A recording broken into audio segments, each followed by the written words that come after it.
While modern households depend entirely on refrigeration, panicking when power fails for even hours. Amish families store food for months underground without any electricity, using methods that keep vegetables fresher than modern refrigerators. Ancient preservation techniques that modern science is now rediscovering prove remarkably effective. The sustainability and complete self-sufficiency of root cellars and traditional storage challenge assumptions about food preservation requiring technology. Root cellars? Root cellars are purpose-built underground rooms maintaining temperatures between 32 to 40 degrees Fahrenheit year-round through careful design and strategic depth. Typically dug 6 to 8 feet deep with stone or concrete walls, these spaces function as natural refrigerators. Ventilation systems prove crucial, with intake vents near floor and exhaust vents near ceiling creating air circulation. Why depth matters connects to reaching below frost line where ground temperature stays constant. Modern basements differ significantly. They're too warm from house heating while root cellars maintain separation from living spaces. How they achieve proper humidity involves sandboxes for moisture retention, dirt floors providing natural regulation, and strategic water placement absorbing temperature fluctuations. Storing root vegetables. Layering carrots, beets, turnips, and parsnips in boxes filled with slightly damp sand prevents moisture loss while keeping vegetables separated so one rotten specimen can't spread decay to others. The sand acts as insulation and humidity regulator, maintaining perfect moisture level without allowing direct contact. How they prepare vegetables includes leaving dirt on, never washing because soil protects the skin from damage. Removing tops prevents moisture being drawn from roots to feed dying greens. The layering technique follows specific pattern. 2 inches of sand, single layer of vegetables not touching, 2 inches of sand, repeating until full. Vegetables last 6 to 8 months perfectly fresh, with carrots pulled from sand in February tasting as crisp as harvest day. Teaching daughters proper layering technique ensures knowledge passes to next generation. Potato and onion curing. Curing processes before long-term storage prove essential for months-long preservation, with different vegetables requiring specific preparation. Potatoes get spread in single layers in a dark, cool area for 2 weeks, allowing skin to thicken and any small cuts from harvesting to heal over naturally. Onions get dried in a warm, airy place until outer layers become papery and the neck area completely dry, ensuring no moisture remains to promote rot. Why curing matters becomes obvious when comparing storage life. NAK uncured vegetables rot within weeks, while properly cured specimens last until next year's harvest. The storage methods differ significantly by vegetable type due to different requirements. Potatoes demand complete darkness because any light exposure triggers chlorophyll production, creating green skin containing toxic solanine. Wooden bins or burlap sacks allow air circulation while blocking light, with never storing in plastic that traps moisture and promotes rot. Onions hang in mesh bags or get braided by dried tops, suspended from ceiling where air flows freely around each bulb. Separate storage areas for each vegetable type prevent problems. Onions release gases, making potatoes sprout prematurely, and different humidity requirements mean they can't coexist successfully. Teaching children proper curing techniques involves learning to judge readiness by touch and appearance. Potatoes ready when skin doesn't rub off easily. Onions ready when rustling like paper. Understanding signs of improper curing, including soft spots, moisture at neck, or inability to form protective outer layers, prevents storage failures. The monthly inspection routine, checking for sprouts, soft spots, or rot, allows catching problems early before they spread through stored food. Using sprouted potatoes for spring planting turns storage failures into next year's crop, wasting nothing. Apple storage. Individual apples wrapped in newspaper or nestled in straw and laid in single layers in wooden crates prevent bruising and isolate ethylene gas each fruit produces. Why apples prove particularly tricky to store is connected to their ethylene production. The ripening gas they emit accelerates ripening in surrounding fruit and vegetables, making the saying, "one bad apple spoils the bunch," literally true.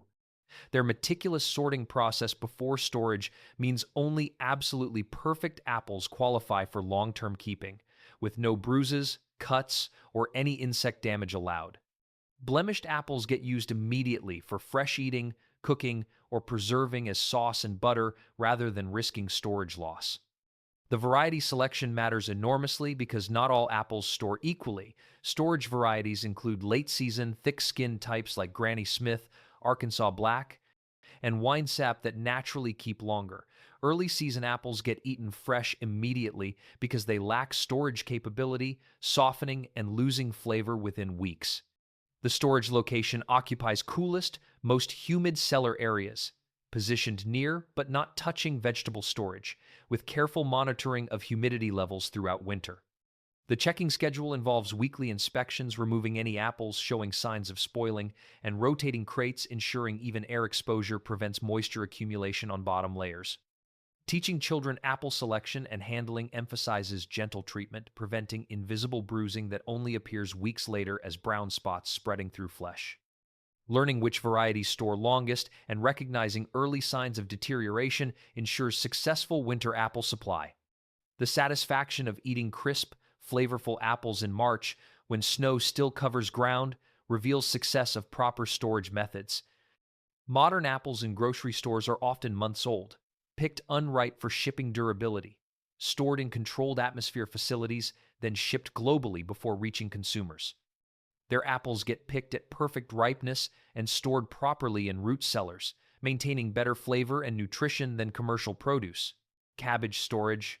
Pulling entire cabbage plants with roots attached and hanging them upside down in root cellars keeps cabbages fresh for months because the plant continues living, drawing moisture and nutrients from roots. Why this seems bizarre but works brilliantly reveals how living vegetables stay fresher longer than cut ones, with roots continuing to support and nourish the head. How they harvest for this method involves waiting until after the first frost for best flavor development, digging the entire plant with root ball intact, using a spading fork to avoid cutting roots, and shaking off excess soil while keeping roots slightly moist. The hanging system uses rafters or ceiling hooks for suspending plants upside down, ensuring cabbages don't touch walls or each other where trapped moisture promotes rot, and allowing air circulation completely around each head. The longevity proves remarkable. Cabbages lasting 5 to 6 months stay crisp and sweet, with the cook simply cutting what she needs for a meal while the plant continues providing for the remaining head. Other vegetables they store similarly include celery with roots placed in buckets of slightly damp sand, leeks planted closely in sand-filled boxes, and Brussels sprouts left on stalks hung like cabbages. Teaching children which vegetables store living rather than cut involves understanding plant biology through practical storage application, seeing how roots continue supporting plants even in cellar darkness. The resourcefulness of using an entire plant means nothing gets wasted with everything utilized: heads for eating, outer leaves for livestock, and roots eventually composted for the garden. Modern pre-cut produce sold in plastic bags represents the complete opposite approach, with vegetables cut from life support, wrapped in moisture-trapping plastic, and degrading rapidly. The nutritional difference between living storage and cut storage proves significant.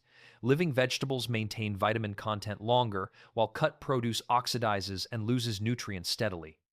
Dairy storage. Processing milk immediately into shelf-stable forms, including butter, cheese, and cultured cream, means never storing fresh milk long-term. The spring house represents their cooling system, built over flowing spring with cold water circulating around milk containers, maintaining 45 to 50 degrees naturally. Why fresh milk doesn't keep becomes obvious. It spoils within hours at room temperature, making same-day processing essential. The butter-making process involves churning cream immediately, washing butter thoroughly to remove all buttermilk, and heavily salting for preservation.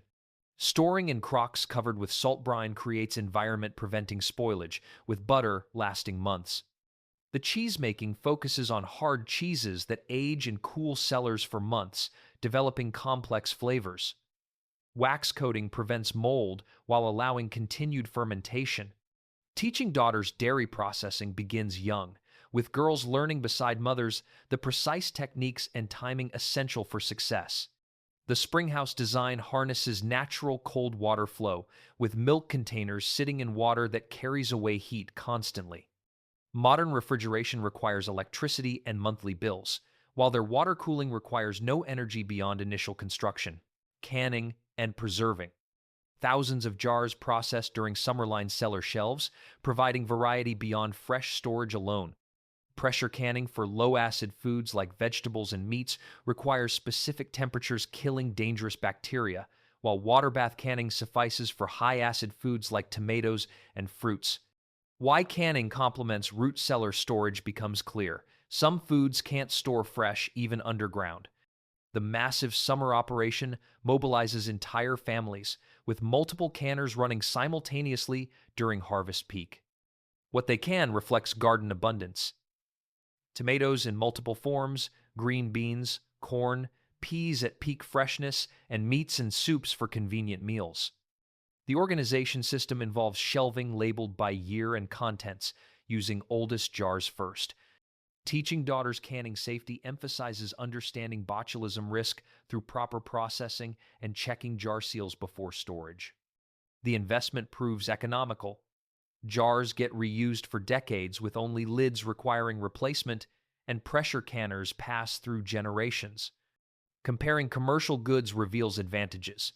Knowing exactly what's in food without preservatives, superior taste from vine-ripened produce, and better nutrition from immediate processing. Smoked and salted meat. Preserving meat without freezing through smoking and salt curing creates shelf-stable proteins hanging in cool cellars for months. Why this works involves proper techniques preventing bacterial growth through salt concentration and smoke compounds acting as preservatives. The butchering timing in late fall utilizes cold weather as natural refrigeration, with animals fattened through summer. The curing process requires heavy salt rubbing or brine soaking for weeks, allowing salt to fully penetrate meat. Weeks of curing must complete before smoking begins. Sausage making provides variety with grinding meat and fat together, seasoning with salt and spices, and stuffing into casings before smoking. Teaching sons butchering involves learning from fathers through hands-on participation, understanding anatomy, and cutting techniques. The storage in cellars uses coolest areas with meat hanging from hooks wrapped in breathable cloth, allowing air circulation preventing mold while smoke and salt prevent harmful bacteria. Dried foods. Dehydrating foods, then storing in cool, dark cellars, creates lightweight, compact provisions lasting years when properly processed. Dried apples, beans, corn, and herbs require complete moisture removal, preventing any bacterial or mold growth.